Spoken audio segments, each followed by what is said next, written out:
Assalamualaikum, good morning, subha bakhair, and what a wonderful morning it is. Jashn Azadi Mubarak to everybody who's celebrating, everybody who's watching and celebrating. तो पूरा मुल्क कर रहा है, मतलब सुबह सुबह कल शाम और रात की तो बातें हम आपको दिखा देंगे और बात कर लेंगे, लेकिन लगता था वो रात का जो रश था और लोग थे और जो बहुत इंजॉय कर रहे थे, वो अभी सुबह भी सी व्यू पे तो एटलीस्ट मैंने गाड़ियाँ वो जारी और सारी है। हाँ, वो चल रहा है। हमारे यहाँ कराची में 2-3 स्पॉट्स हैं, साहिल समंदर है, मज़ार कायद है, फिर एक बहरिया टाउन में हमारे यहाँ पाकिस्तान टॉलेस्ट फ्लैग पोल है। मतलब कितना टॉल होगा? It's a few hundred feet tall। और वहाँ पे परचम कुशाई की सुबह सुबह तकरीब हो रही थी एंड लोगों का जोशो खरोश, बच्चों की तैयारी, बुजुर्ग, बड़े, खवातीन, मर्द, Everybody is thrilled। और कल रात जो लिबर्टी चौक ने मंजर पेश किया है ना लाहौर में, तुम लोगों ने तो दिल खुश कर दिया भाई। मतलब हाँ भाई, दिल से निकल रहा था कि माशाअल्लाह सदा जिए पाकिस्तान और जीता रहे लाहौर भी इंशाल्लाह। बहुत ही ज़बरदस्त किस्म के आपने दुआ के साथ आगाज़ किया। अच्छा, डिफरेंट ना चीज़ें हो रही हैं, जैसे कि आज सुबह सुबह आज़ादी मैराथन हो रहा था, तो लिहाजा जब मैं घर से निकली हूँ तो मैंने देखा कि कोई पता नहीं कितनी सैकड़ों गाड़ियाँ खड़ी हैं और लोग ही लोग, and everybody was wearing this banners and stuff like that, और फिर पता चला जी ये तो मैराथन हो रहा है। अच्छा, हमारी तरफ हो रही थी आज सुबह सुबह हैवी बाइक रैली, सो वहाँ पे सैकड़ों की तादाद में बाइकर्स मौजूद थे और रंग बिरंगी, आपको पता है बड़ी खूबसूरत बाइक्स होती हैं। अच्छा, उसके बाद मैंने हर किसी ने परचम लगाया हुआ था, लहरा रहे थे। भाई तो हमारा ऑब्वियसली कराची से थोड़ा सा बाहर से रहता है, लेकिन मैं इन साइड ऑफ द कराची, बिल्कुल आप समझे कि द टिप ऑफ कराची ना, उसके बाद समुद्र स्टार्ट हो जाता है,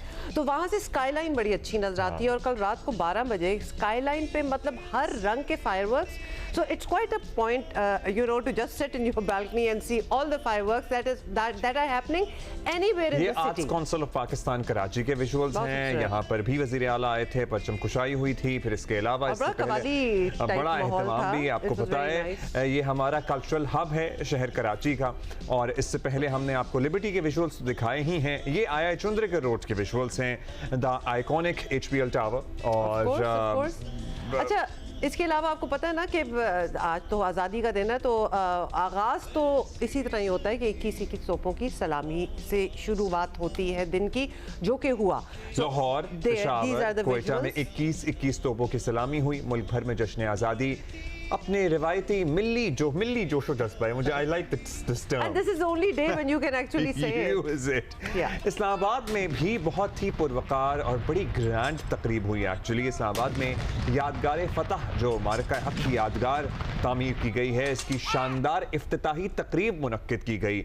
it is a beautiful monument, ज़ाहिर है, और इतनी अजीम याद हमारी वाबस्ता है उस मॉन्यूमेंट के साथ कि ये हम जितनी भी सेलिब्रेशन कर लें, उसका पिनिकल, उसका सेंटर पॉइंट ये हमारा रीसेंट मार्का हक, और उसके बाद होने वाली पाकिस्तान के स्टैचर में तब्दीली, पाकिस्तान की ग्लोबल स्टैंडिंग में तब्दीली, ये सब रहेगा। एक मेजर शिफ्ट आप समझें कि वैसे तो ये वाला एग्जाम्पल नहीं देना चाहिए या इवन कंपैरिजन, लेकिन जब जल्जला आता है और टेक्टोनिक प्लेट्स जो होती हैं वो हिलती हैं, उसके बाद लैंडस्केप बदल जाती है ना, तो उस जंग के बाद जो लैंडस्केप है हमारे खित्ते की वो बदल गई और पाकिस्तान एक उभर के नमूदार होकर सामने आया। बिल्कुल। तो ये जो आप तकरीब देख रहे हैं ये कल की, इसमें सदर मुमलिकत, वजीर आजम, फील्ड मार्शल, ये सारे मौजूद थे वहाँ। कौमी परचम लहराया। तकरीब में सर्विसेज चीफ्स थे, वफाकी वुज़रा थे, गैर मुल्की एम्बेसडर्स थे, सफारतकार भी शरीक हुए। So all walks of life, people from all walks of life attended this. And फिर कराची में कायद आज़म मोहम्मद अली जिन्नाह, बानी पाकिस्तान, ज़ाहिर है इनके मज़ार पर लोग आते हैं। आज सारा दिन लोगों का तांता बंधा रहेगा, फातिहा खानी होगी, तस्वीरें खिंचवाएंगे बच्चे, मतलब इट्स अनदर माहौल ऑल टुगेदर ओवर देयर। वहाँ पे गार्ड्स की तब्दीली की तकरीब हुई है। पाकिस्तान नेवल अकेडमी के चाको चौबंद कैडेट्स ने एजाजी गार्ड्स के फ़राइज़ संभाले। वहाँ पे chief of the army staff, chief of defence forces, field marshal और नेवल चीफ और एयर चीफ ने कौम को जश्न आज़ादी की मुबारकबाद दी है। You know, it's the 79th जश्न आज़ादी 79th and 88th यौम आज़ादी। सो यस, ISPR के मुताबिक तमाम खतरात के खिलाफ मादरे वतन के दिफा के लिए गैर मुतज़लज़ल अज़्म हमारा बरकरार है। जश्न आज़ादी के मौके पर कराची के मुख्तलिफ इलाकों में अच्छा ये जरा हाँ, ये नहीं जरा होना हो जाता चाहिए है। जो हुआ, लेकिन हवाई फायरिंग जो हम हमेशा आप लोगों को वार्न करते रहते हैं कि ये सिर्फ हवाई फायरिंग आप तो कर देंगे, लेकिन उस गोली ने कहीं ना कहीं तो नीचे आना ही है। तो हुआ क्या है कि इतने लोग जख्मी हुए हैं हवाई फायरिंग से, and the figure is almost 95। अंदाजा करें कि ये ऑलमोस्ट 100 लोग जो अपने घर से खुशी मनाने के लिए निकले थे, या अपने किसी कामकाज के सिलसिले में बाहर थे, या अपने रोजगार के सिलसिले में बाहर थे, आपके थोड़े से शुगल में उनकी जिंदगी पता नहीं किसकी क्या इंजरी है। तो ये इतने ज्यादा जो इंजर हुए हैं उसमें आपको बता दें कि जख्मियों में 18 खवातीन और 24 बच्चे भी शामिल हैं। सो कि कोई भी एक गोली की जद में आ सकता है, और वही हुआ। अच्छा, लेकिन जाहिर है थोड़ा सा इंट्रोस्पेक्शन का भी दिन होता है आज का। होता है बिल्कुल होता है। और खित्ते में हमारे बाद अब आज़ाद होने वाले ममालिक भी आज हमसे बास तो बहुत आगे हैं। मौजूदा चीन इसकी एक वाज़ेह मिसाल है। पाकिस्तान का शुमार आज भी तरक्की पजीर यानी अंडर डेवलप्ड कंट्रीज़ या डेवलपिंग कंट्रीज़ में चले होते हैं। डेवलपिंग में होता है, अंडर डेवलप्ड तो नहीं, प्लीज़ हमें कहना चाहिए। बड़ी वजह इसकी यही बताई जाती है जिसकी कि जिन मुल्कों ने तरक्की की वहाँ सियासी इस्तेहकाम रहा। सियासी क़यादत अपने मुल्क को एक वाज़ेह और तयशुदा समत में चलाती रही। बदकिस्मती से हमारे यहाँ ऐसा नहीं हुआ। हमारा मुल्क भी दो लख्त हो गया, दो टुकड़े हो गया, फिर भारतीय साजिशें होती रहीं और क्या कुछ नहीं हुआ। बहुत कुछ हमारी अपनी भी गलतियाँ थीं, लेकिन ये चलें, ये तो वो बातें हैं ना जिसमें हम बात कर सकते हैं, और इंट्रोस्पेक्शन अब्दुल्ला ने जिस तरह कहा है होनी चाहिए, and we can go in the past and then learn from it and go in the future. इसके बारे में हम बात भी करना चाहते हैं कि हमने एक्चुअली क्या खोया, क्या पाया नहीं, और अभी तक हमने व्हाट आर द गेन्स, अभी तक वी आर, और हमारे यहाँ सियासी हमारे यहाँ हम मार्शल लॉ डिक्टेट की भी बात करते हैं। ज़ाहिर तनकीद का निशाना भी बनाया जाता है क्योंकि जमहूरियत को पटरी से उतारा उन्होंने। फिर सियासी जमातों की कारकर्दगी पे भी सवाल या निशान होता है हमारे यहाँ कि जब सियासी जमातों को मौका मिला, so what were they able to deliver. सियासी जमातें और सियासतदान ये कहते हैं कि हम तो बस अपना इक़्तिदार ही संभालते रहे, हमें तो मौका ही नहीं मिला काम करने का। ये तो वो सवाल हैं, ये तो वो बातें हैं जो हमारे दिमाग में आती हैं। तो आज हमें जी अमीर साहब ने, हामिद मीर साहब ने ज्वाइन किया है, सीनियर सहाफ़ी हैं, और बहुत सी ऐसी बातें हम उनसे भी पता कर सकते हैं because he has like a vast experience and knowledge. Mir साहब गुड मॉर्निंग, क्या हाल है आपका? पाकिस्तान को आज़ादी मिले 8 दिहाइयाँ होने को हैं और अभी हम यही बात कर रहे हैं, लेकिन अब तक हम क़यादत के किसी निज़ाम बल्कि किसी यकीनी इस्तेकाम तक नहीं पहुँच सके। तो आइन को बार बार तोड़ने वाले अपनी जगह, लेकिन हमारी बड़ी सियासी जमातों का भी किरदार रहा है इसमें। बिल्कुल we can not let them off the hook so easy. क्या इतने सालों बाद हमारी सियासी जमातों ने कुछ सीखा है? Let's start with that.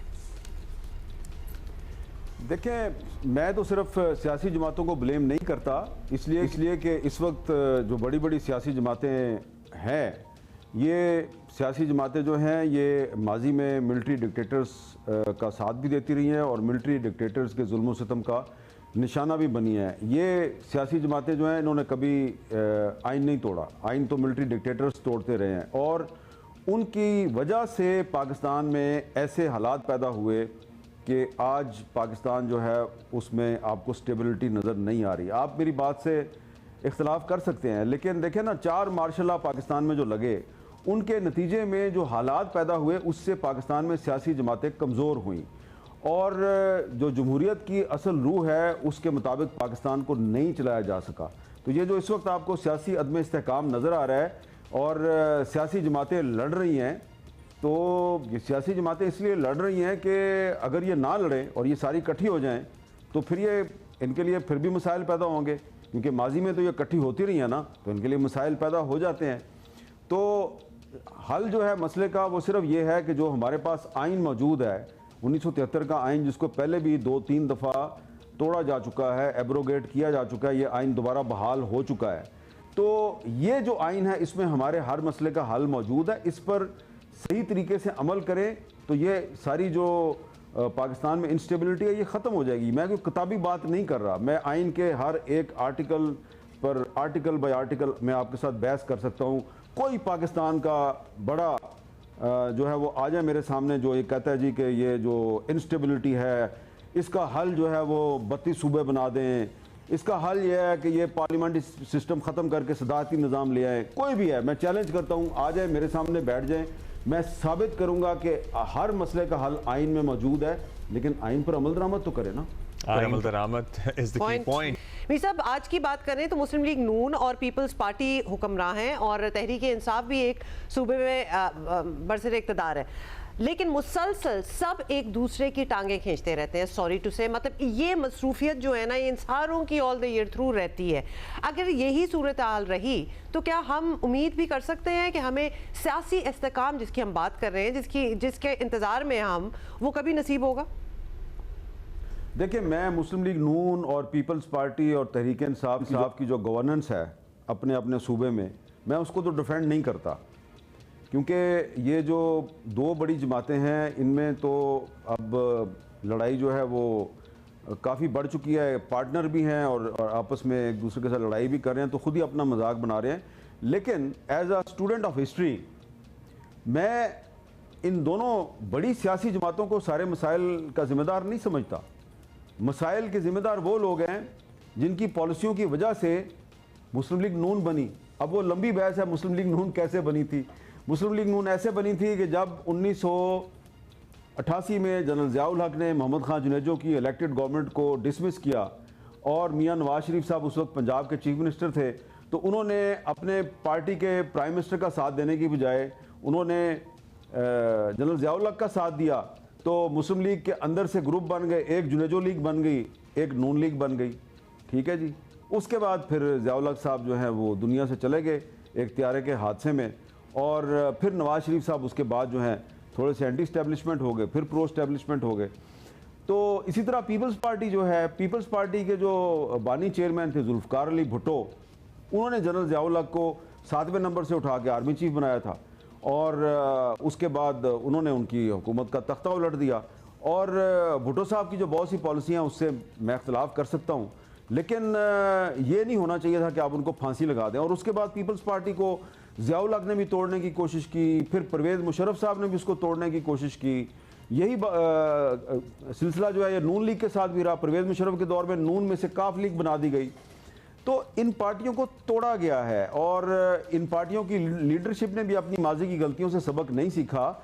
लेकिन मैं इन पार्टियों की लीडरशिप को बुनियादी तौर पर जिम्मेदार नहीं समझता कि ये मसाइल के जिम्मेदार हैं। मसाइल के जिम्मेदार वो फौजी डिक्टेटर्स हैं जो बार बार आइन तोड़ते रहे, और ये पार्टियां अपनी हुकूमत में आने के बाद भी उन डिक्टेटर्स को सजा नहीं दे सकी, जिसकी मिसाल परवेज़ मुशर्रफ।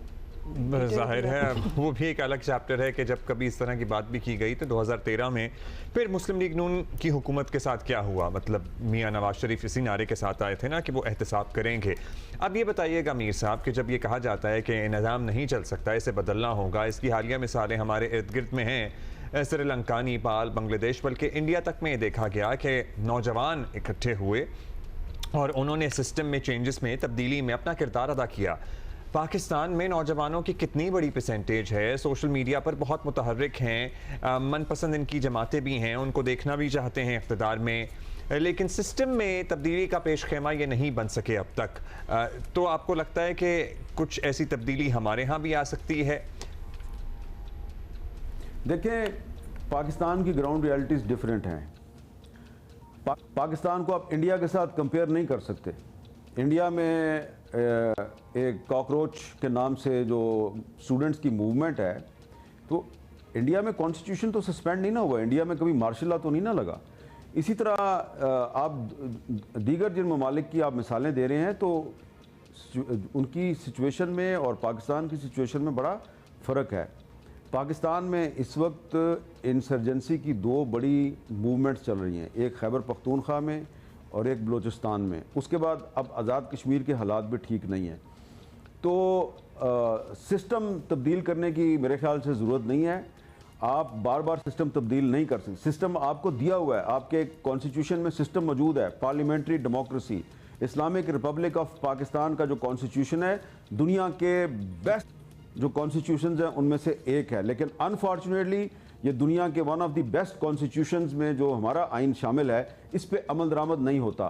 तो पाकिस्तान के नौजवान अगर सड़कों पे आना चाहते हैं तो ज़रूर आएँ, पुरअमन तहरीक ज़रूर चलाएँ, लेकिन वो मुतालबा ये करें कि ये जो 1973 का आइन है, जो हमारे बड़ों ने एक कंसेंसस के ज़रिए बनाया था, जिसको बार बार मिलिट्री डिक्टेटर्स ने तोड़ा, इस आइन पर अमल दरामद किया जाए। इस आइन में लिखा हुआ है किस इदारे का क्या दायरा इख्तियार है और हर इदारा, वो पार्लियामेंट है, जुडिशरी है, फ़ौज है, एग्जेक्टिव है, हर इदारे का इख्तियार जो है आइन में लिखा हुआ है। लेकिन प्रॉब्लम उस वक्त शुरू होता है जब कोई इदारा अपना इख्तियार छोड़ देता है, कोई इदारा अपना इख्तियार खुद ही बढ़ा लेता है।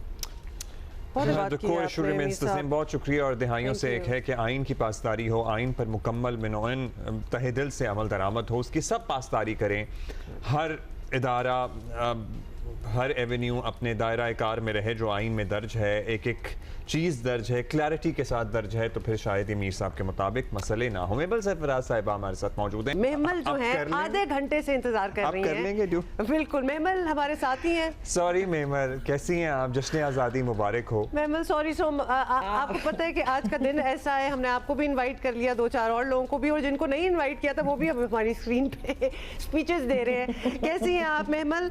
मेहमल, let's come right to the point, क्योंकि शुरू में जब हम बात कर रहे थे और गलती से हमें अंडर डेवलप निकल रहा था मुंह से, फिर हमने एकदम करेक्ट किया कि नहीं, हम डेवलपिंग नेशन हैं। ऑलमोस्ट 80 साल हम पूरे कर चुके हैं, आज हम ये दिन मना रहे हैं।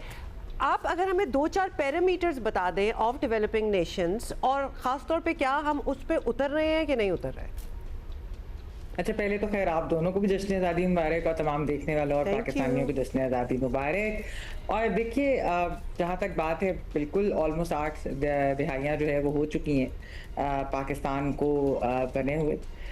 लेकिन ये कि इसके अंदर अभी मैं मीर साहब की भी जो बात सुन रही थी, बहुत अहम चीज़ें हैं जो पाकिस्तान के अंदर, यानी कि हम लोगों ने देखा कि यहाँ पर एक पॉलिटिकल स्टेबिलिटी उस तरीके से जो है वो नहीं आ सकी, और उसी की वजह से जो है माशी स्टेबिलिटी या फिर जिस तरह माशी ग्रोथ होती है वो भी हम उस तरीके से नहीं देख सके। यानी कि हम जो बात कर रहे हैं कि हम किस तरह से आगे बढ़ सकते हैं, या हम किस तरह से इस तरह के ममालिक के सफ़ में खड़े हो सकते हैं जो तरक्की कर रहे हैं। देखिए, कुछ चीज़ों में तो हमने बहुत अच्छा किरदार, अभी आप लोगों ने जिस तरह बात भी की, एक तो पिछले साल जो हम जंग जीते, फिर दूसरा ये कि जो फॉरेन या डिप्लोमेटिक उसके ऊपर अगर देखें तो अभी जो हमारे पिछले 1-1.5 साल के अंदर जो हमारा किरदार रहा है, और ख़ास तौर पे ये ईरान अमेरिका कॉन्फ्लिक्ट के अंदर हमारा जो किरदार था, बहुत ही वो अहम और बहुत ज़्यादा वो सराहा भी गया।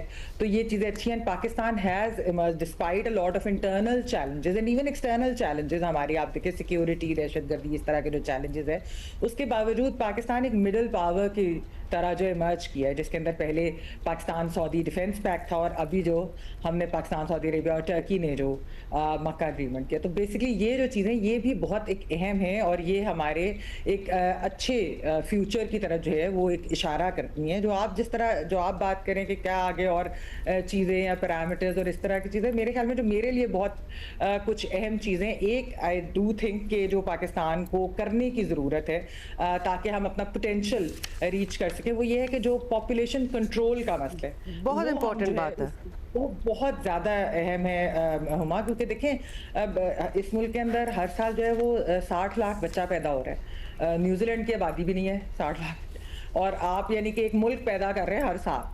तो आप मुझे बताएं कि इस तरह जो आपकी अगर आप एवरेज जीडीपी जो है वो इस तरह निकाल ले, तो क्या हम इस चीज़ के साथ डील कर सकेंगे? मतलब बाय 2050 क्या हमारे जो हमारी पॉपुलेशन इतनी ज़्यादा हो चुकी होगी, तो क्या हमारी इकॉनमी जो है वो उसके साथ वो कर सकेगी कि नहीं? ये भी तो प्रॉब्लम है ना कि अगर बच्चे जो हैं, आपके जितने बच्चे पैदा हो रहे हैं, क्या उनको स्कूल मुहैया हो सकेंगे, क्या उनको यूनिवर्सिटीज़ जो है वो उनको मुहैया हो सकेंगी नहीं, और फिर जो बच्चे पढ़ भी लेंगे तो क्या उनको नौकरियां मिलेंगी कि नहीं? ये सवाल जो है ये बहुत अहम है, और हम हुकूमतों से ये पूछते हैं, और ख़ासतौर पर हम सिविलियन हुकूमतों से बहुत ज़्यादा सवाल करते हैं कि आपने डिलीवर नहीं किया, आपकी गवर्नेंस नहीं सही थी, या आपकी माशी पॉलिसी नहीं सही थी। हर 2-2.5 साल के बाद आपको मालूम है कि हुकूमतों से ये सवाल भी होते हैं, और लोग फिर जो है वो ज़रा फ्रस्ट्रेट भी हो जाते हैं। लेकिन वो कैसे डिलीवर करें जब इस तरह आपकी पॉपुलेशन जिस तेजी से बढ़ रही है? तो इस चीज के लिए तो ये काम करना भी तो सूबाई हुकूमतों का ही काम है ना। हाँ, यही मैं कह रही हूँ कि देखिए, इस पे फोकस करना हुकूमतों को है, क्योंकि अगर वो नहीं करेंगी तो फिर एक और बहस इससे जन्म लेती है ना, एक और बहस इससे जन्म लेती है कि भाई जब आबादी की बेसिस पे पैसे बटेंगे तो कौन सा सूबा चाहेगा एक्चुअली कि आबादी कम हो? पैसों करने की जो बातें हो रही हैं कि आबादी पॉपुलेशन मैनेजमेंट को इंसेंटिवाइज करने की बात हो रही है। अच्छा, अब मेमल ये बताइएगा, अब्दुल्ला, सिस्टम की तब्दीली की ना हम हर थोड़े अरसे बाद बात सुनते हैं। अब आजकल एक बहस आपको पता ही है चली रही है नए एडमिनिस्ट्रेटिव यूनिट्स की, नए सूबों की, जिसमें पाकिस्तान तहरीक इंसाफ भी इसकी हामी नज़र आती है। PMLN को भी ऐसा सच कोई एतराज़ नहीं है और भी कुछ स्टेक होल्डर्स हैं जिन्हें एतराज़ नहीं है, लेकिन पाकिस्तान पीपल्स पार्टी का इस पर एक अलग मौक़िफ़ है, उन्हें इस पर एतराज़ है। फिर जब PTI की हुकूमत अपने नुक्ता उरूज पर थी तो एक सदारती निज़ाम की बात आती थी कि अब ये चलेगा, उसके बाद ये होगा, फिर सदारती निज़ाम आ जाएगा। ये बातें आज भी होती हैं। हम इन बातों को for once and all settle क्यों नहीं कर लेते कि भाई ये पार्लिमानी निज़ाम हुकूमत है, ये इसी तरह चलेगा, ताकि ये बहस ख़त्म हो जाए और फिर इस निज़ाम को कैसे आगे चलाना है, कैसे ठीक करना है, उसमें कुछ ट्वीक्स करनी है, हम उसकी तरफ आगे बढ़ें। कि हम फिर कहीं मुड़ के सदारती निज़ाम पे वापस आने की बात करते हैं, फिर हम पार्लिमानी निज़ाम आगे चलाते रहते हैं। कि हम इधर से क्या ही कंफ्यूजन है हमारी जो ये ख़त्म नहीं होती? ये किसके जहन में आइडियाज़ आते हैं हर थोड़े अरसे बाद? अब्दुल्ला, ये उन्हीं के जहन में आते हैं जो इस मुल्क के साथ एक्सपेरिमेंट करते आए हैं पिछली 8 दहाइयों के अंदर। तो इस तरह के हमने बहुत ज़्यादा इस तरह के एक्सपेरिमेंट किए भी हैं और इस तरह की बातें भी सुनी है। कभी कोई टेक्नोक्रेटिक सेटअप कहता है, कोई नेशनल गवर्नमेंट कहता है, कोई प्रेसिडेंशियल सिस्टम कहता है, बांग्लादेश मॉडल हमने सुना था और बहुत सी इस तरह की चीज़ें हम कब से सुन रहे हैं, ठीक है ना। अब तो अरसा दराज हो गया चीज़ें। जो आप एडमिनिस्ट्रेटिव यूनिट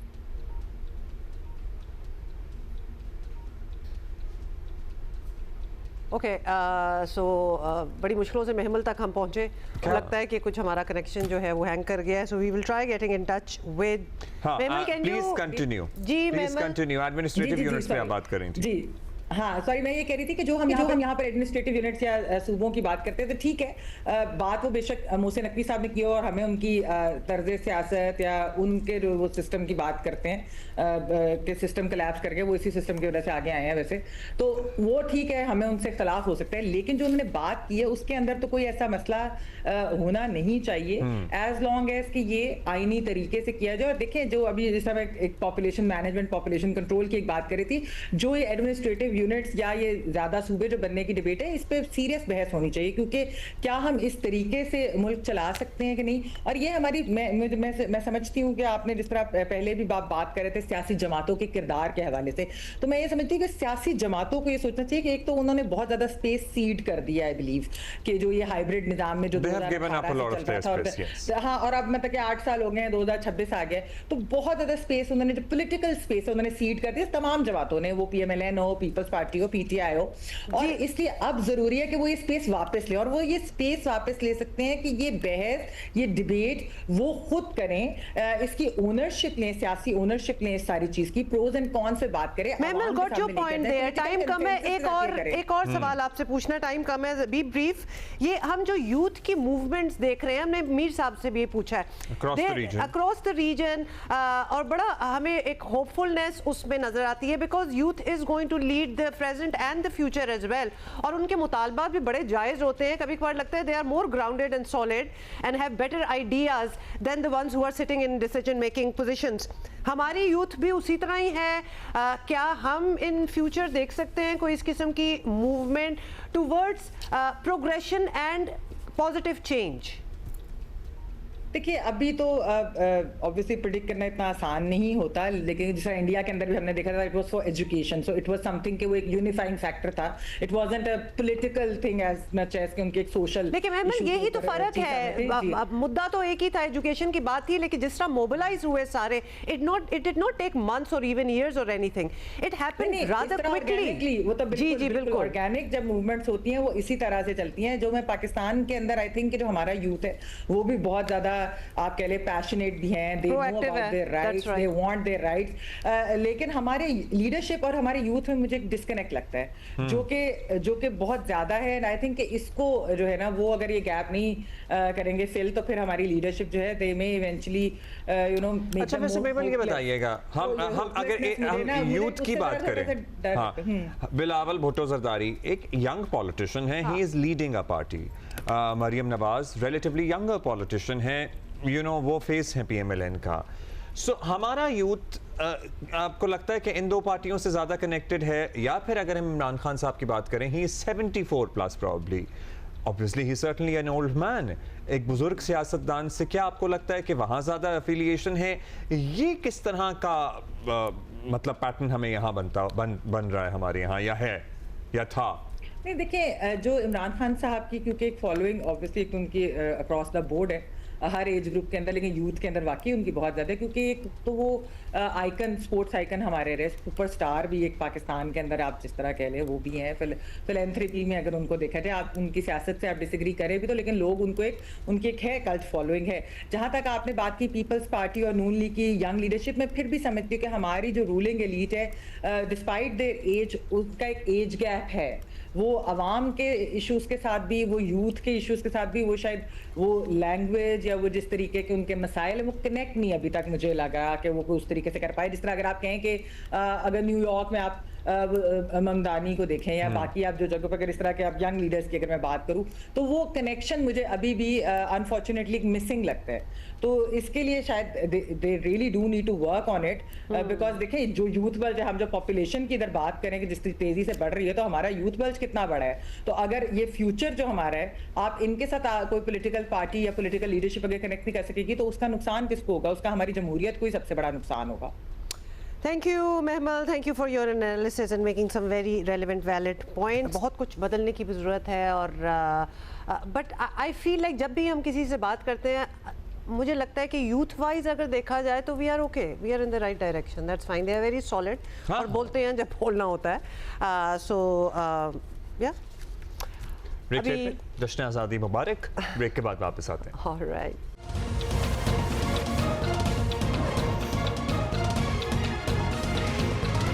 ज़रा हमें शौक़ है पुराने वक्तों में जाने का, और नैयर नूर साहिबा की आवाज़, नगमा है जो नाम वही पहचान, हमारा देश है पाकिस्तान। पहचान बहुत अच्छा है। And you know what I like, the words are heavy, the voice is beautiful and the music is very light. मतलब वो बहुत झनकार नहीं डाला हुआ बीच में, तो ये उस जमाने की एक बड़ी अच्छा, एक ये जॉनरा था, जाहिर है इस अपने दौर की, हर दौर की अपनी खूबसूरती होती है। फिर वो वाइटल साइंस और आवाज़ और बहुत से और अली अजमत वो दौर, और फिर जो नया दौर, साहिर अली बग्गा की भी बड़ी कंट्रीब्यूशन है मिलीना। अच्छा, हमारे शो पे बाय द वे हम हमारे पास लाइव एक्ट भी है, सो अगले घंटे में हम इंशाल्लाह कुछ लाइव म्यूजिक भी है, सुनेंगे। We'll see you in a while.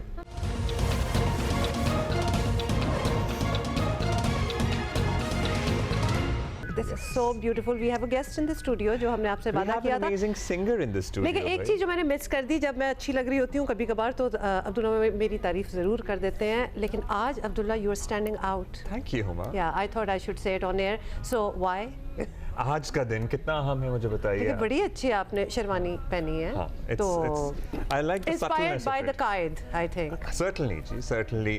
और इस पे ग्रीन रंग का रुमाल भी है आपके कपड़ों से, स्टाइल नहीं है ना, तो इसलिए रुमाल मैच हो। Thank you, that is so sweet. Okay जी, थोड़ा सा हम जरा पर्सपेक्टिव अपना वसी करना चाहते हैं, एंड दुनिया जो है ना आज वाकई एक ग्लोबल विलेज बन चुका है।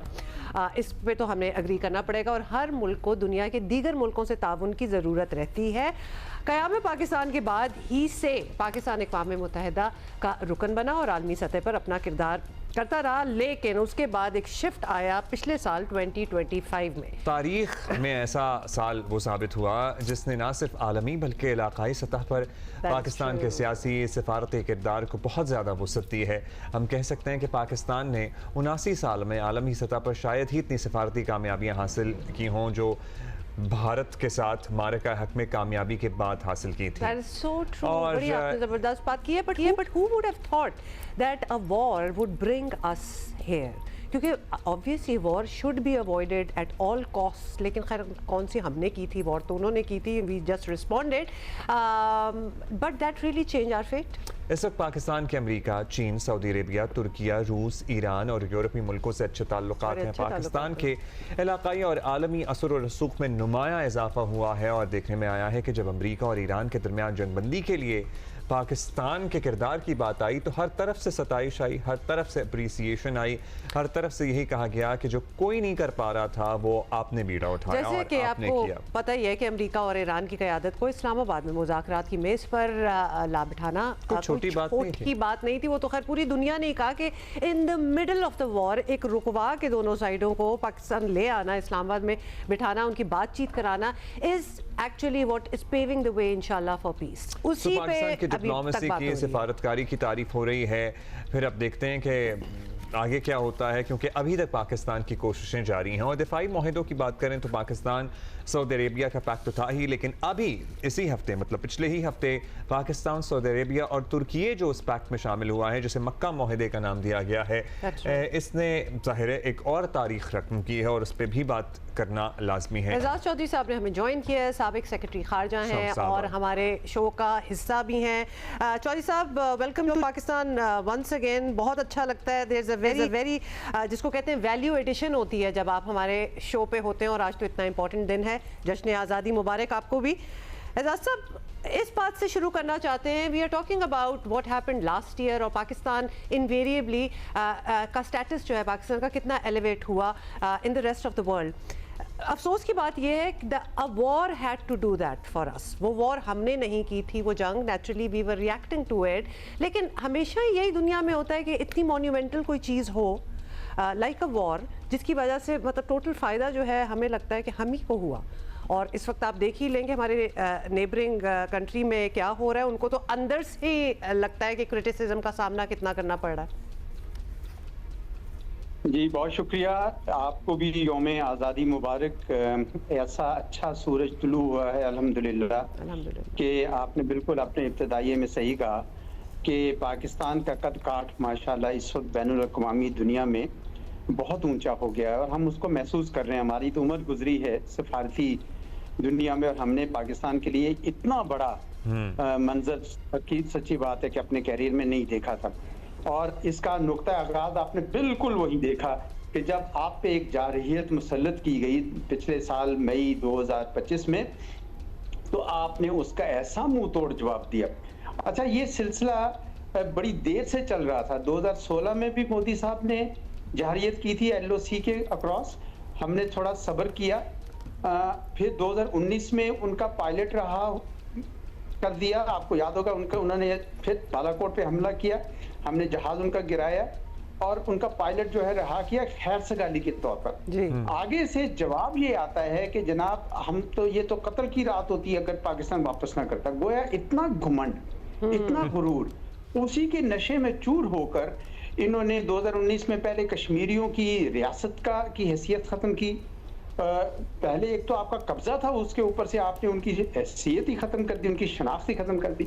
और फिर अब ये 2025 में तो सारे के सारे जो सिलसिले हैं सारे बंद तोड़ दिए और पाकिस्तान पर खुली जारहियत की, खुली। ठीक है, पूरी दुनिया में इस वक्त माहौल ऐसा है कि बैनुल अक़वामी कानून की इज्जत नहीं है, तो इसका मतलब तो यही होगा कि फिर हर मुल्क जो है वो अपनी हिफाजत खुद करे। तो पाकिस्तान ने वो करके दिखा दिया। और जब हमने उसका जवाब दिया 10 मई को, तो आप खुद जाके अमेरिका को कहते हैं कि हमें बचाइए।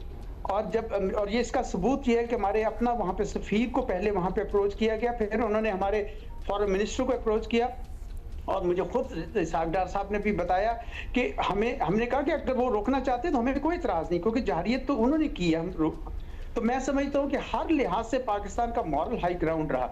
और आपने ये देखा कि उसके फौरन बाद सऊदी अरब, जिसके ताल्लुकात खासी अच्छे हो चुके थे भारत के साथ, उन्होंने भी पाकिस्तान के साथ मुआहिदा किया, ये सोचकर कि पाकिस्तान के अंदर अब ये अहलियत है कि ना सिर्फ वो अपनी हिफाजत करना जानता है, अपने से कई गुना बड़े मुल्क के खिलाफ जो है वो खड़ा हो सकता है, तो यकीनन फिर वो इस पूरे खित्ते के अंदर भी एक किरदार अदा कर सकता है। और अल्हम्दुलिल्लाह आज तो 3 मुल्क जो है मिलकर, और मैं आपको बताऊं इतनी सताइश हो रही है पूरी दुनिया में, हम खुद कर रहे हैं। आप देखिए कि हर रोज पाकिस्तान के अखबारों में, बावजूद इसके कुछ लोग इस मुल्क के इस हुकूमत के मुखालफिन भी हैं, लेकिन वो भी मजबूर हैं कि इसकी तारीफ करें कि वाकई ये सिफारतकारी पाकिस्तान की ऐसी रही है कि इससे यकीनन पूरी दुनिया हमारी अब एजाज साहब हुई है। ये जो डिफेंस पैक्ट की आप बात कर रहे हैं, जो नया ब्लॉक अब सामने आ रहा है, पहले सऊदी अरेबिया के साथ हमारा मुआहिदा था, अब तुर्की भी उसमें शामिल हो गया है और मोस्ट लाइकली शायद कतर भी उसमें शामिल हो जाए, या मिस्र भी उसमें शामिल हो जाए आने वाले चंद हफ्तों या महीनों में। हम देख लें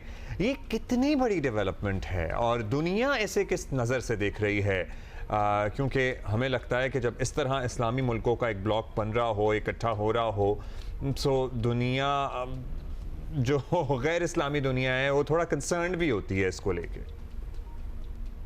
जी, मैं ये नहीं कहूंगा कि ये इस्लामी दुनिया का सिर्फ ब्लॉक है। मैं उसकी वजह मैं आपको बताऊं, जो हमारी वजारत खारजा की प्रेस रिलीज इसके ऊपर हुई, उसका जो पहला जुमला था वो ये था कि इन तीनों मुल्कों की शेयर्ड कमिटमेंट है टू कलेक्टिव सिक्योरिटी, यानी बाहमी सलामती कह ले उसको, यानी इज्तिमाई सलामती कह ले। गोया वो ये तीनों ममालिक जो हैं ये किसी के खिलाफ कोई जारहाना अज़ाइम नहीं रखते, लेकिन अगर इनके खिलाफ जारियत होती है तो ये एक दूसरे को सलामती की जमानत देते हैं। शहजाद साहब, कल वज़ीर आज़म ने बड़ी अहम तकरीर की, इसमें उन्होंने एक मरतबा फिर ये बाबर कराया भारत को भी और दुनिया को भी कि सिंतास माहिदा जो उसने यकतरफा तौर पर मुअत्तल किया है, हम अपने पानी के एक एक बूंद की ही हिफाजत करेंगे and this is our red line. क्या लगता है आपको ये कज़िया, ये मामला किस तरह से रिजॉल्व हो सकता है? ये सिंतास माहिदे और वाटर इशू को लेके क्या कोई एक और कॉन्फ्लिक्ट खत्ते में हो सकता है, या उससे पहले दुनिया को ज़रा कुछ होश आएगा और ये मामला सेटल डाउन हो जाएगा? जी जी, मैं अगर आप इजाजत दें तो मैं वो जो थॉट थी वो मुकम्मल कर लूं। मुआहदे की जो असास है, जो बुनियाद है, वो कलेक्टिव सिक्योरिटी है, यानी मुश्तरका सलामती है। गोया इस वक्त जब दुनिया में अहले मगरिब की तरफ से, तो आपको पता है कि डोमिनेंस और हेजमनी की बात होती रही है, तो पहली दफा ये बात हो रही है कि हम अब एक दूसरे की सलामती के लिए आगे बढ़े। तो गोया इसमें कतर भी शामिल हो सकता है, इसमें कोई भी खित्ते का मुल्क, मैं समझता हूँ कि एक वक्त आएगा आप देखेंगे कि ईरान भी इसमें शामिल होगा, क्योंकि आप उस वक्त तक सिर्फ महफूज हैं जब तक मैं महफूज हूँ। गोया हम दोनों उस वक्त महफूज होंगे जब पूरा निज़ाम जो है वो इसके ऊपर बुनियाद होगा। ये मैं समझता हूँ एक बिल्कुल ग्राउंड ब्रेकिंग कॉन्सेप्ट दिया है, और चीन का जो कॉन्सेप्ट है ना ग्लोबल सिक्योरिटी इनिशिएटिव, वो भी तकरीबन इससे मिलता जुलता है। तो मुझे लगता है कि जो नया आलमी निज़ाम बनने जाएगा वो तकरीबन इस कलेक्टिव सिक्योरिटी के ऊपर आएगा की बुनियाद पर ही होगा, और ये इस लिहाज से बड़ा ग्राउंड ब्रेकिंग है। अच्छा, मैं अब आपके उस सवाल पे आता हूँ कि पानी की जो जारियत भारत ने शुरू की है, वो देखें कि पहले तो कभी मैं भी उनसे मुख्तलिफ जो मौक़ों पर कभी मुलाकात हो जाती है भारतीयों के साथ, जब किसी ट्रैक टू में, तो वो उनके पास कोई ख़ास जवाब नहीं होता, लेकिन वो एक नया बयानिया घड़ रहे हैं इसके ऊपर। वो कहते हैं कि कश्मीरियों को कहते हैं देखें हम आपके लिए डैम बनाना चाहते हैं, पाकिस्तान जो है वो बनाने नहीं दे रहा। वो कभी ये कहते हैं कि जनाब ये तो पाकिस्तान के पास तो पहले ही बहुत ज़्यादा पानी चला गया, पंडित नेहरू ने गलत मुआहिदा कर दिया। मतलब ये है कि वो इस बात से तवज्जो हटाना चाहते हैं दुनिया की कि ये उन्होंने एक बैनुल अक़वामी मुआहिदे की खिलाफ वर्जी की है और इसके एक इंटरनेशनल लॉ की, यानी बैनुल अक़वामी क़वानीन की खिलाफ वर्जी की है, इससे वो तवज्जो हटाना चाहते हैं। लेकिन मैं आपको ये बताऊँ कि पाकिस्तान ने तो वाजे कर दिया है कि अगर आपने ये पानी पाकिस्तान का डाइवर्ट किया या रोका तो उसके ऊपर एक यानी जिसे कहते हैं जंग छिड़ सकती है। तो बिल्कुल जंग छिड़ सकती है। मुझे याद आया कि मैं एक किताब में पढ़ रहा था कि रिचर्ड हॉलब्रुक होते थे अमेरिका के, तो वो 2010 में उन्होंने लिखा कि पाकिस्तान और भारत की अगली जंग जो है वो मुमकिन है पानियों पर हो जाए। तो इसलिए दुनिया भी वार्न कर रही है कि आप इस मामले में होश के नाखून लें, और हम भी बार बार वार्न कर रहे हैं कि अगर ना होश के नाखून लिए तो मुमकिन है जंग छिड़ सकती है। बहुत शुक्रिया एजाज साहब, thank you sir, thank you so much for your time. And we have Waqar Hussain जो उभरते हुए गुलकार हैं। उभरते हुए क्या, आप तो उभर गए हैं, आपने इन्हें देख लिया, सराह लिया। पाकिस्तान आइडल में हमारा इनसे तारुफ हुआ, एज इन घर घर देखा गया, और पाकिस्तान आइडल जिसका फिनाले होगा 23 अगस्त को ऑन जियो, उसके टॉप 8 कंटेस्टेंट्स में से एक हैं। वकार, वेलकम टू जियो पाकिस्तान। कैसे हैं आप? और आज के दिन के हवाले से, मतलब आई नो कि आप लोगों का जब ये कंपटीशन चल रहा था एंड ऑल दैट, तो तब भी बड़े मिली नगमे और बड़ा पाकिस्तान सेंट्रिक, और स्पेशल सेगमेंट भी आज आएगा, स्पेशल सेगमेंट भी होगा। तो वहाँ क्या आपने गाया था, सो वही हम सुनना चाहेंगे आज। सबसे पहले आप सबको अस्सलाम वालेकुम, और पूरी कौम को जश्न आज़ादी मुबारक मेरी तरफ से। आपका सवाल बहुत ज़्यादा बड़ा है, मैं उसको आप उसमें से पिक कर लें। मैं उसमें से कुछ बातें बताता हूँ कलेक्टिवली। वहाँ पर हमने कुछ 10-12 मिली नगमे गाए सब कंटेस्टेंट्स से मिलकर, और एक हमने गाया एक मेडले में। मैं चाहूँगा सबसे पहले मैं आपको वो सुनाऊँ और उसके बाद फिर हम वी वुड लव दैट। बहुत ही आला, शुरू करें। आप मेरे साथ गाएंगे अब्दुल्ला? जी जरूर, आप भी गाएंगे। हुमा बहुत अच्छा गाती हैं। सुना है मैंने। हम सब की है पहचान, हम सबका पाकिस्तान, पाकिस्तान, पाकिस्तान, हम सबका पाकिस्तान। तो ट्रूली हम कह सकते हैं कि हम तीनों ने मिलके गाया है। तो ये तो हमारी भी बीच में थोड़ी सी एक्सपर्टीज हो गई। लेकिन जल्दी से वकार आप इस शो के हवाले से बता दें जो अब इसका ग्रैंड फिनाले होने वाला है। बिल्कुल, जो होने वाला है। How was it? और क्या आप तो खुद तो गाते ही हैं और आपके इर्द गिर्द भी दोस्त हैं, आप भी गाते ही होंगे, लेकिन to go to a platform जहाँ इतनी अमेजिंग आवाज़ें हैं from all corners of Pakistan, how did that feel? सबसे पहले तो मैं बड़ा खुश नसीब समझूंगा अपने आप को, बिकॉज 10,000 ऑडिशंस में से आप टॉप 7 में आ जाना। बिल्कुल। और फिर उसके बाद मैंने बहुत जल्दी जंप लगा ली ना, 10,000 के बाद टॉप 7। एक्चुअली ये बहुत बड़ा एक मरहला था जिसमें से गुजरना पड़ा और आहिस्ता आहिस्ता चीज़ें समझ में आना शुरू हुई। बिकॉज जब फर्स्ट ऑडिशन दिए उस वक्त कुछ और था दिमाग, जब आगे गए तो पता लगा पूरे पाकिस्तान से बच्चे आ रहे हैं और इतने टैलेंटेड, इतने सुरीले। बिल्कुल। तो वहाँ पर जाकर बंदे का थोड़ा सा हौसला पस्त भी हो जाता है और आपने वहाँ हौसला रखना भी है। नहीं तो रास्ते में आपके अपने आप को भी इम्प्रूव करते जा रहे थे, बिकॉज आप इतना कुछ तो सुन ही रहे थे। एग्जैक्टली, आप नहीं इम्प्रूव कर पाएंगे तो आगे नहीं बढ़ेंगे। अच्छा, किस जज के सामने, किस जज के कमेंट्स से सबसे ज्यादा एंग्जाइटी होती थी? बता दूंगा। हाँ, बिल्कुल बताएं ना, अब तो हो गया। बिलाल सर के कमेंट पे ना थोड़ा सा इंतजार होता था कि सर क्या कहने लगे। he is very technically musically sound and बहुत ज़्यादा टेक्निकल आंसर किया करते थे वो। और अभी बिलाल भाई सुन लेंगे तो बिलाल मकसूद की बात हो रही है, वन ऑफ द जजेस ऑफ पाकिस्तान आइडल। और वाकई मतलब वो आपको इम्प्रूव करने के लिए ही आपको सजेशन सही देते हैं। वो बहुत डीपली जाकर That's right. जज किया करते थे कि आपका सुर एक जाकर कहीं मिल रहा है। मुझे भी नहीं पता मेरा सुर कहाँ मिल रहा है, बट वो इतना डीप सुनते थे, इसलिए उनके कमेंट्स से जरा टेंशन। अच्छा वकार, आपने म्यूजिक क्या एक्चुअली सीखा हुआ है या फिर ये आप शौकिया? I am belongs to music family. Okay, lovely. Also my father is sitar नवाज इन पाकिस्तान, उस्ताद इमदाद हुसैन। मेरे वालिद साहब की बहुत बड़ी पाकिस्तान इंडस्ट्री में कंट्रीब्यूशन है म्यूजिक के हवाले से। और बस तो म्यूजिक तो फिर आपकी फैमिली में ही है ना, जिसको कहते हैं। मेरे 2 बड़े भाई हैं, वो भी म्यूजिक करते हैं। अब्दुल्ला भाई तो आई थिंक जानते भी हैं वकास हुसैन को, जी बिल्कुल, जो सितार प्लेयर हैं। और उससे बड़े भाई हैं इशफाक भाई, वो भी म्यूजिक करते हैं। तो आप म्यूजिक चल रहा है, सारी फैमिली माशाल्लाह म्यूजिकल है। जबरदस्त। तो आपने सितार पे कभी नहीं? मैंने कोशिश की बट बहुत मुश्किल साज है। बहुत मुश्किल साज है। प्लीज हमारे साथ ही रहिए, हम आपसे कुछ और गाने भी सुनेंगे। मीनवाइल आप जरा सोच लीजिए आपने हमें क्या सुनाना है। एक और मेहमान हमारे मुंतजर हैं। दुनिया जिस रफ्तार से तब्दील हो रही है, यकीन से कहा जा सकता है कि आने वाले चंद बरसों में करेंसी के बारे में प्रॉब्ली शायद तस्वुर बदल जाए।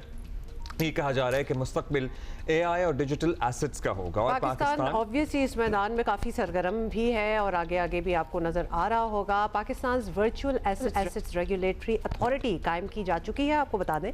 और पाकिस्तान में डिजिटल एसेट्स की तरफ रुझान का अंदाज़ा इस बात से लगाया जा सकता है कि पाकिस्तान में क्रिप्टो करेंसी के सार्फिन की तादाद कितनी हो चुकी है अब्दुल्ला? 2026 के आखिर तक 2,80,00,000 हो चुकी है। बस इधर ही रुक जाए और इसी पे बात करते हैं। बिलाल बिन साहब के चेयरमैन हैं वर्चुअल एसेट्स अथॉरिटी। बिलाल, कई माह पहले जब पाकिस्तान में डिजिटल करेंसी और असासों की रेगुलेशन, माइनिंग, कारोबारी कवायद वगैरह पर अमली काम शुरू हुआ, तो जाहिर है you have been a part of this process. अब काफ़ी वक्त गुजर गया है। We would really like to know कि क्या अचीव कर सके आप लोग इतने वक्त में? जी बिल्कुल, आप सबसे पहले ये हमारे लिए समझना बहुत ज़रूरी है कि हम डिजिटल एसेट्स की बात जब करते हैं तो ये सिर्फ क्रिप्टो करेंसी की बात नहीं हम कर रहे, ये एक पूरा नया फाइनेंशियल इंफ्रास्ट्रक्चर है जिसको हम पाकिस्तान में खड़ा कर रहे हैं। तो जब हमने तकरीबन 1 साल पहले काम शुरू किया तो सबसे बड़ा चैलेंज यही था कि पाकिस्तान के पास इस इमर्जिंग इंडस्ट्री के लिए कोई क्लियर रेगुलेटरी फ्रेमवर्क ही नहीं था। तो एक तरफ ये था, दूसरी तरफ मिलियंस ऑफ पाकिस्तानीज थे जो ऑलरेडी इस स्पेस में ऑपरेट कर रहे थे, लेकिन इंस्टीट्यूशंस के पास क्लैरिटी नहीं थी, जिसकी वजह से Pakistan virtual assets regulatory authority बनी है। और अगर आप देखें कि दुनिया में क्या हो रहा है तो दुनिया में भी यही है कि जी टेक्नोलॉजी को इग्नोर नहीं करना और क्योंकि अगर आप टेक्नोलॉजी को इग्नोर करते हैं तो वो इनोवेशन कहीं और चली जाती है। तो हमने 3 चीजें की हैं। हम रेगुलेटरी क्लैरिटी ले आए हैं, हमने 2 NOCs दे दिए हैं, हमने सैंड बॉक्स खोल दिया है, हम इंटरनेशनल स्टैंडर्ड्स के साथ अपनी अलाइनमेंट कर रहे हैं और हम रियल इकोनॉमिक यूज केसेस पे काम कर रहे हैं, जिनमें कैपिटल मार्केट्स को किस तरह मॉडर्नाइज करना है, रेमिटेंसेस को ज़्यादा इफेक्टिव किस तरह बनाना है, टोकनाइजेशन के जरिए नए इन्वेस्टमेंट अपॉर्चुनिटीज पाकिस्तान में किस तरह क्रिएट करनी है, हमने ट्रेड फाइनेंस को इम्प्रूव किस तरह करना है। तो ये सारे एलिमेंट्स इस रेगुलेटरी अथॉरिटी के अंदर आ रहे हैं। This is the new economy जिसकी तरफ जा रही हैं। अच्छा, डेफिनेटली आपकी बातों से यही लग रहा है कि दिस इज़ आवर फ्यूचर। मतलब ऑब्वियसली हमें बहुत सी चीज़ें जो हैं वो चेंज करनी होंगी। अब मौजूदा सिस्टम में तो शायद ये सब कुछ मुमकिन नहीं होगा। बिलाल, ये बताएं कि एक नया इकोसिस्टम तो बनाना पड़ेगा, ख़ास तौर पर अगर हम इस सारी चीज़ों को लीगल कवर भी देना एक चाहें। तो आप बताएं कि अदालतें और उनकी ट्रेनिंग वगैरह, मतलब ये सब कुछ भी बदलना होगा। क्या इस पर कुछ काम हो रहा है?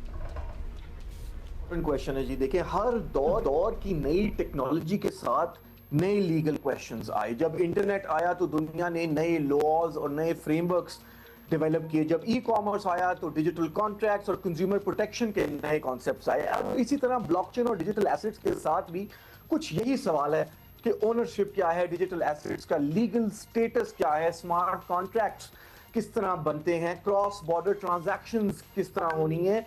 ये सिर्फ टेक्नोलॉजी का सवाल नहीं है, ये एक लीगल, रेगुलेटरी और इंस्टीट्यूशन का सवाल है। इसलिए जब भी नए रेगुलेशंस बनते हैं तो नए इकोसिस्टम बनने हैं, नए इसमें लॉ इन्फोर्समेंट की अंडरस्टैंडिंग है, इसमें रेगुलेटर्स की तरफ से ट्रेनिंग है, जुडिशरी की कैपेसिटी बिल्डिंग है, यूनिवर्सिटीज में ये नए कोर्सेज करवाने पे हम वर्किंग कर रहे हैं और लॉयर्स की नेक्स्ट जनरेशंस को प्रिपेयर करना है। क्योंकि अगर टेक्नोलॉजी 2026 की है और हम लीगल फ्रेमवर्क 1990 का इस्तेमाल कर रहे हैं, तो नए दौर की टेक्नोलॉजी के साथ तो नए टूल्स चाहिए, आपको नए स्किल्स चाहिए और नई सोच चाहिए। You explain that Bilal. अब ये बताइएगा, पोटेंशियल की बड़ी बात होती है, बहुत ज़्यादा है, क्या नंबर्स में रिफ्लेक्ट होता है ये पोटेंशियल हमारा?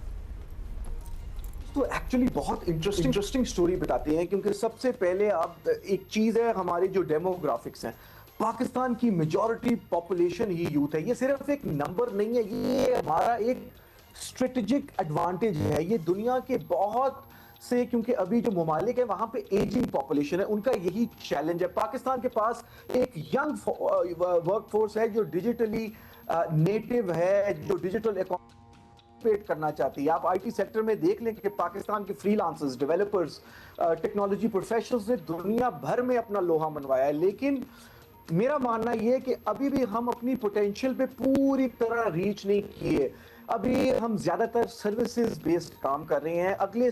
अगले स्टेप में ना हमें इंटेलेक्चुअल प्रॉपर्टी बेस्ड काम करना है। ये एआई इकोनॉमी में हमें अपने प्रोडक्ट्स क्रिएट करने हैं, अपनी कंपनीज बिल्ड करनी है। एआई, ब्लॉकचेन, रोबोटिक्स, ड्रोन्स और ये सारी एडवांस जो टेक्नोलॉजीज है, इनमें हमने वैल्यू क्रिएट करनी है। डिजिटल इकोनॉमी की खास बात ही यही है कि जी ट्रेडिशनल इंडस्ट्रीज की तरह आपको बहुत बड़ी कोई फैक्ट्री, बहुत बड़ा इंफ्रास्ट्रक्चर, बहुत बड़ी कैपिटल की रिक्वायरमेंट नहीं है। एक टैलेंटेड पाकिस्तानी के पास लैपटॉप, इंटरनेट हो, उसके पास ग्लोबल मार्केट्स का एक्सेस है, वो यहाँ से बैठ के जो बिल्ड करे, जिसकी वजह से हुकूमत को एजुकेशन, स्किल्स, इंफ्रास्ट्रक्चर और रेगुलेटरी क्लैरिटी की जरूरत है कि किसी पाकिस्तानी को फाइनेंशियल इंडिपेंडेंस के लिए मुल्क छोड़ के ना जाना पड़े। ऐसा ही है। और ऑब्वियसली दुनिया में भी देखें तो एक मौजूदा इकोनॉमी की शक्ल जो है वो काफ़ी बदल चुकी है। Bilal, thank you Bilal for being with us. Waqar is with us. अभी हम एक ब्रेक लेंगे, मुख्तसर सा वापस आएंगे थोड़ी देर में।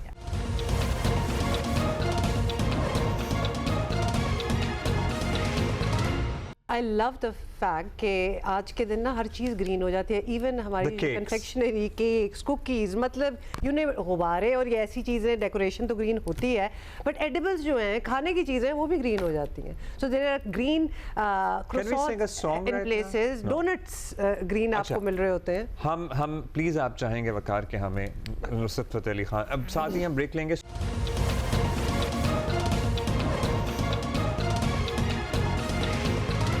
एक और तकरीब हम दिखाना चाहते हैं, क्योंकि चेंज ऑफ गार्ड्स की जब हम बात कर रहे थे, कायद पर और तो पाकिस्तान नेवी के चाकू-चौबंद दस्ते ने यहाँ पर फराइज संभाले हैं।